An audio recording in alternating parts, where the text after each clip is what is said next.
오늘은 자취생의 돈과 추위, 허기를 달래주는 초 메가 슈퍼 울트라 하이퍼 얼티밋 메가톤 캡숑 갓 제너럴 필수템 라면을 가보겠습니다. 요즘 유튜브가 얼마나 잘 되어 있는데 라면 끓이는 법을 모르겠냐. 2023년 기준 우리나라의 1년 동안 한 명의 라면 소비량은 약 78개. 라면은 누구나 만드는데 맛있는 라면은 누구나 못 만드는 게 현실입니다. 여기서 짧은 TMI.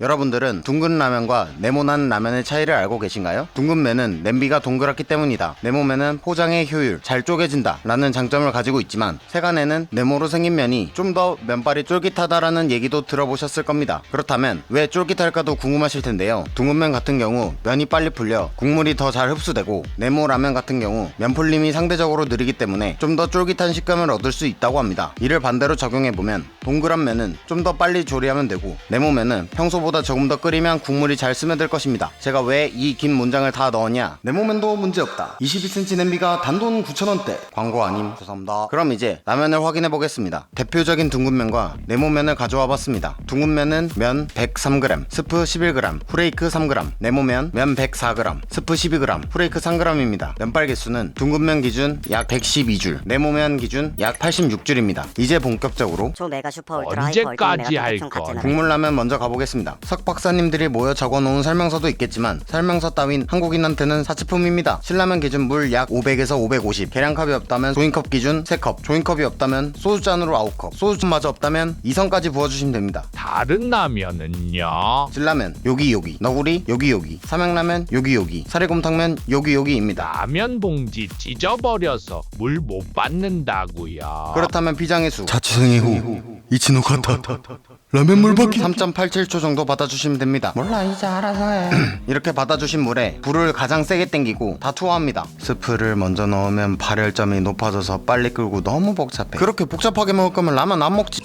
요새는 가스불, 인덕션 등 빨리 끓어올라서 찬물이어도 상관없습니다. 라면이 끓어오르면 살짝 풀어주고 1분 뒤는 꼬들, 2분 뒤는 적당히, 3분 뒤는 푹 익힌 면 꺼내 드시면 초 메가 슈퍼 울트라 하이퍼 이걸 얼티밋 또 메가톤 캡숑 해? 국물라면 완성입니다. 천천히 드시는 분들은 덜어서 드시는 것을 추천드리지만 설거지거리가 늘어나는 것은 못 참기 때문에 더 익기 전에 다 먹으면 됩니다. 라면 하면 빠질 수 없는 게 계란이죠. 살짝 풀어진 상태에서 가운데에 계란 투하, 뚜껑 덮고 1분 뒤 열어주시면 반숙이 됩니다. 반대로 완숙을 드시고 싶다고 하시면 처음 라면 넣을 때부터 같이 넣어주시면 완숙이 됩니다. 계란을 풀어서 드시는 분들은 반숙과 마찬가지로 살짝 풀어진 상태에서 계란물을 넣고 뚜껑 덮고 1분 뒤 열어주시면 됩니다. 다음은 초 메가 슈퍼 울트라 하이퍼 3점 뇌절인데 비빔라면 가보겠습니다. 비빔라면의 석박사님의 설명에는 물을 버리라고 되어 있지만 비빔라면이 맛있는 이유는 면수에서 나오는 그 꾸덕함이라고 생각하기 때문에 저는 물을 버리지 않는 방향으로 가보겠습니다. 계량컵 기준 300, 계량컵이 없다면 종이컵으로 2컵, 종이컵이 없다면 소주컵으로 6컵, 소주컵이 없다면 짜파게티는 여기, 불닭은 여기, 비빔면은 여기 부어주시면 됩니다. 라면 봉지 찢어버리신 분들을 위해 다시 자취생의 후 그만. 이치노 카타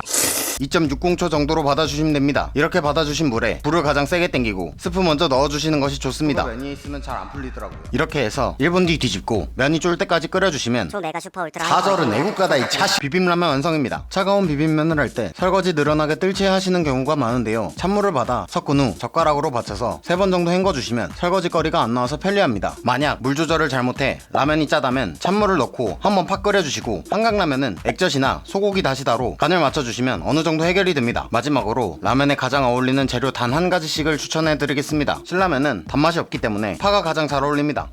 진라면은 단맛이 있기 때문에 참치 액젓을 추가해주시면 더 풍미가 올라갑니다. 삼양라면은 비엔나 소세지를 넣어주시면 부대찌개 맛이 납니다. 사리곰탕은 후추를 추가해주시면 조금 더 깔끔하게 드실 수 있습니다. 너구리 같은 해산물 라면에는 식초 2-3방울 이상 추가해주시면 시원한 감칠맛을 더 느낄 수 있습니다. 짜파게티에는 고추장을 반숟갈 정도 넣어주시면 매콤하고, 불닭에는 마요네즈를 추가해 드시면 매운맛이 중화됩니다.